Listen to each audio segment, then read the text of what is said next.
Berarti untuk orang dalam ya. Iya, untuk oknum-oknum kayak gitu tuh berantas abis nih, karena kan saya sudah pertanyaan nih gitu kan. Kalau ada polisi itu berarti nggak dilindungi nih polisi yang dalam tanda kutip orang ajarnya nih, kita libat abis gitu. Makanya dengan KUHP yang baru nih, KUHP yang baru juga, kan di situ juga ada apa restoratif justice nih, ya kan? Ini mungkin sepertinya guyon, tapi ini pengalaman saya sih, saya simpulkan aja. Kenapa sih di Indonesia ini ada hakim agung, ada jaksa agung, ada, kenapa nggak ada polisi agung? Gimana ya? Loh, itu kan pertanyaan yang sebenarnya mudah tapi sudah dijawab. Tapi sudah dijawab. Iya, sudah jawab. Karena polisi agung tidak akan pernah ada. Polisi agung itu hanya Allah. Oh, langsung ya. Makanya kita cukup paling tinggi Kapolri. Tapi ada polisi agung. Makanya semua anggota Polri takut sama polisi agung. Nah, polisi agungnya itu Tuhan yang Maha Kuasa di situ.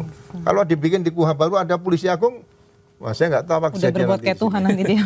Bahaya. Cukup jaksa agung dan hakim agung. Hakim agung, polisi agungnya nggak ada. Terus ada langsung. Pertanyaan lagi nih dari Grote Namen. Oh, tapi ini sepertinya OOT ya, out of context ya. Tapi pertanyaan juga nih, Jenderal, kenapa dukung Roy Suryo dan kawan-kawan? Nah itu. Gini. Itu ini mungkin nama Mas menuai pertanyaan juga nih buat Okezoners. Jadi gimana itu? Saya gini, filosofi polisi itu kan yang pertama kan fight a crime, memerangi kejahatan. Kemudian cinta kemanusiaan, love humanity, dan yang ketiga health delinquency, mengentaskan kenakalan remaja. Nah, saya tidak bela Roy Suryo, Rismontiva, enggak ada ke situ saya. Tapi saya sejak jadi polisi saya anti kriminalisasi. Bayangin 3 terpidana mati, Tibu, Domingos, Marinus, itu orang NTT, saya tidak kenal. Agamanya Katolik. Akan dihukum mati. Prosesnya sudah sampai gerasi pertama ditolak presiden masih Pak SBY. Ya kan? Nah, saat mau dieksekusi yang pertama dibatalkan Jaksa Agung Pak Abdurrahman Saleh. Yang kedua dibatalkan lagi oleh pusat, ya, pejabat-pejabat di pusat. Nah, terus saya dalami, ternyata ini ketiga terpidana mati ini korban kriminalisasi. Saya panggil saksi di pengadilan waktu itu. Saya yang mengadili, yang menangkap bukan saya, tapi Kapolda sebelumnya gitu.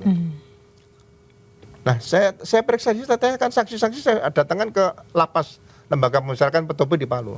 Saya tanya, Anda bertiga saksi, apakah Anda melihat ketiga orang terpidana mati ini melakukan pembunuhan di mana? Tidak lihat, Pak. Loh, Anda saksi yang melihat, mendengar, mengalami kan? Kami hanya disuruh bicara seperti itu di pengadilan. Bayangin, orang tidak bersalah dihukum mati. Nah, tapi saya lihat masih ada celah ketiga terpidana mati ini bisa mengajukan gerasi kedua sesuai dengan Undang-Undang Gerasi nomor 12 tahun 2002. Nah, saya dengan pengacaranya Pak Roy Reni yang waktu itu, mari kita perjuangan ini. Ini masalah hak hidup sebelum orang dieksekusi mati. Karena saya udah yakin mereka korban kriminalisasi. Nah, apakah saya membela mereka itu karena saya nggak kenal mereka? Saya jadi anggota Polri, saya jadi Kapolda masyarakat. Mau masyarakat miskin, mau kaya dan sebagainya. Itu saya kawan semua, saya sahabatnya, saya bisa melindungi, mengayomi, melayani mereka. Loh, berarti saya melawan siapa? Putusan pengadilan sudah sampai tingkat putusan pertama, banding, kasasi, PK sudah, gerasi pertama sudah ditolak. Tinggal gerasi kedua. Saya bertahan di situ. Nah, akhirnya saya dicopot. Ya karena masalah copot itu risiko. Ya kan? Daripada jabatan dicepit seperti itu ya. Lebih bagus dicopot sepertinya. Nah, saya katakan tadi saya tidak kenal. Nah, kasus Mas Roy Suryo sama. Ini sebenarnya ada apa? Iya. Muncul dari seseorang melihat ada dugaan ijazah yang masih digunakan untuk calon presiden waktu itu. Ya, kalau orang lapor ya diperiksa saja. Jangan dikatakan, oh ijazahnya, loh, ini ada masalah. Akhirnya kan berjalan sampai sekarang. Jadi peristiwa dugaan ijazah palsu ini kita tidak ingin menghukum, Pak Jokowi di proses pidana dia nggak kepengen ke situ. Tinggal buktikan aja ijazah ini palsu atau tidak dengan pembuktian laboratorium forensik yang profesional aja. Dan ini nanti ke depan 2029 pemilu ke depan jangan sampai terjadi lagi hal seperti ini. Lebih ke mengklirkan persoalan ya Pak. Iya kan, harus ada peraturan-peraturan KPU yang disempurnakan sebelum 2029. Kalau ini terjadi lagi, kan konyol seperti itu. Jadi akhirnya Kisruh lagi. kalau dibilang ya, saya membela orang yang dikriminalisasi seperti itu. Sekarang peristiwa dugaan ijazah palsunya belum terungkap. Iya. Orangnya pokok sudah perkaranya belum diberikan terungkap. pasal dilaporkan oleh Pak Penghinaan, Jokowi pencemaran. 310, 311. Iya. Pencemaran nama baik, penistaan Iya. gitu kan. Gitu. Iya, kalau Pak Jokowi mau mengundang Pak Roy Suryo, Dr. Tifa disampaikan ada difasilitasi oleh Pak Presiden lah, karena mantan Presiden gitu kan, atau Kapolri, nanti Panglima di situ, Panglima TNI juga. Ini ijazahnya buka aja, selesai kok.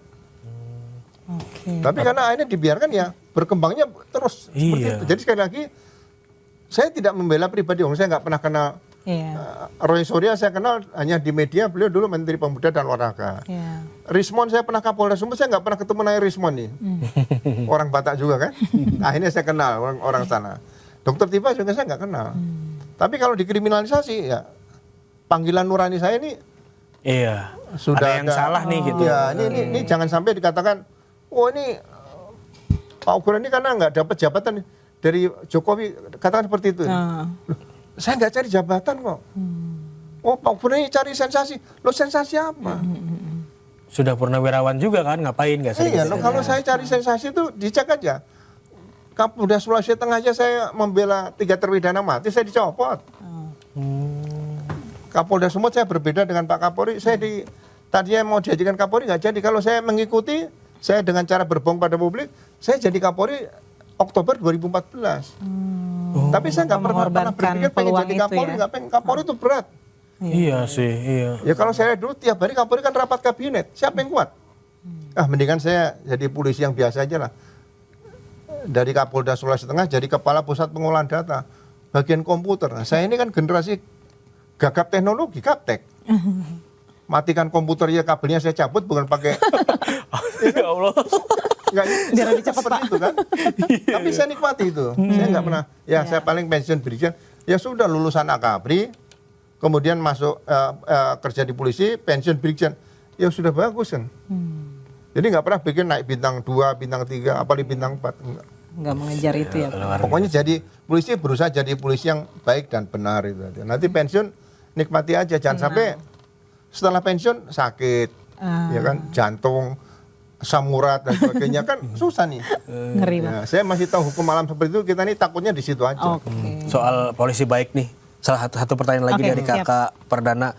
Polisi jujur hanya Jenderal Hugeng dan polisi tidur. Tapi terlepas dari jokes ini, kapan lagi nih Itu polisi jadi kita masukan. punya jenderal seperti Pak Hugeng Iya Pak. yang namanya aja kita baca kisahnya aja udah melegenda. Kita aja nggak gitu loh. kenal beliau, tapi kita Iya, tergetar ya dengan bergetar dengan cerita sepak terjangnya beliau yang gitu loh. jujur. Nah, apakah akan ada lagi Pak sosok seperti beliau Pak? Saya juga mimpi seperti itu ya. Polri ini kan institusi, instansi yang harus saya cintai sampai saya meninggal nanti lah. Kalau saya kritik itu, saya sekarang sudah keluar sudah pensiun nih. Tapi saya masih mengabdi pada negara dan bangsa, karena saya pernah di Polri. Ya kalau adik-adik kita yang aktif sekarang ini masih bertugas di Polri, kalau kita kritik itu sama dengan kakak adik. Kalau adik nakal kan kita Sayang. beritahu ya jangan nakal nih.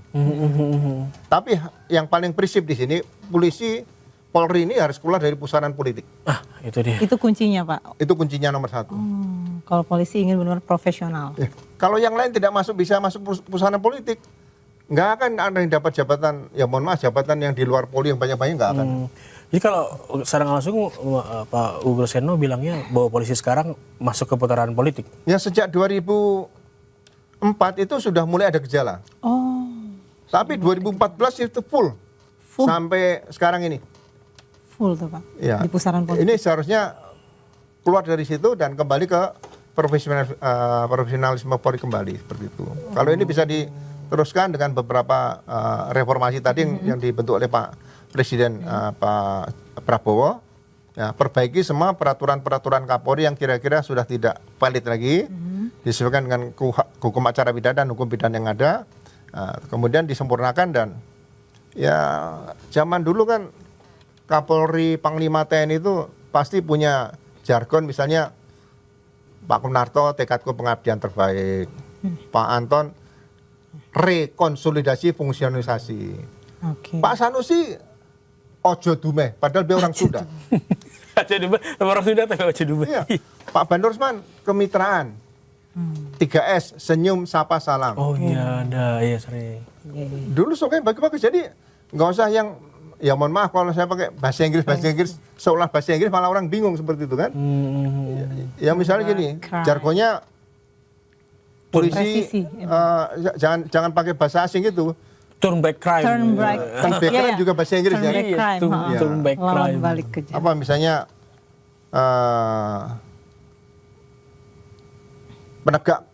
penegak kedaulatan hukum misalnya gitu. Oh Ya iya. yang arahnya ke situ. Iya, Jadi langsung Yang masyarakat tuh dipahami. paham semua Yang gitu. langsung relate lah ya. Pak Dibyo dulu Kapolri Hmm?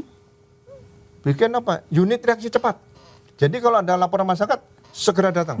Itu penting. Iya, jadi langsung ini Iya, ya. 110-nya diperbaiki. Iya, iya, Pokoknya dalam tempo 5 menit polisi. Semua Harapan kita itu Pak. yang kepengen jadi Kapolri itu pernah bermimpi ingin membuat polisi baik. Oh. Nggak pernah ada Kapolri yang tiba-tiba jadi Kapolri terus, wah ini saya mau bikin apa ya, nggak ada. Oh. Pak Anton Sujarwo itu mulai Kapolri Malang beliau, habis Komandan Brimob, orang Brimob asli. Kapolri Malang, terus Kapolda Kalimantan, kalau nggak salah Kalimantan Barat, terus Kapolda Sumatera Utara. Itu programnya udah sama, rekonsolidasi dan fungsionalisasi. Tiap hari di Polda itu ada latihan, diberi makan bergizi gratis. Latihan betul itu. Jadi polisi panggil semua, lalu lintas, latihan kamu bagaimana ngatur lalu lintas yang baik. Oke. Dipantau Reserse, langsung ya. melatih olah TKP yang baik. Iya, iya. Semua dilatih. Bayangin orang mau jadi Kapolri itu mimpinya pasti baik. Betul. Iya. Seperti itu. Semua Jadi, pasti niatnya baik ya Pak. mudah-mudahan yang dikatakan tadi pasti masih ada di dalam polisi ini Yang seperti calon-calon polisi yang ya paling tidak kalau nggak sama ya mendekati Pak Hugeng tadi. Mas. Amin, amin, Amin. amin. Kita Harapan doakan kita sebagai sama-sama. masyarakat. Dan itu juga harapan buat Iya. kita semua kan gitu. Mendekati yang lain. Kapolri dulu menurut saya baik-baik semua. Nggak ada. Oke, mungkin closing statement Pak, apa yang mau Bapak sampaikan nih buat institusi yang pernah Bapak jalani selama puluhan tahun, mungkin bisa langsung disampaikan untuk perbaikan ke depannya. Ya kembali lagi ya saya rasa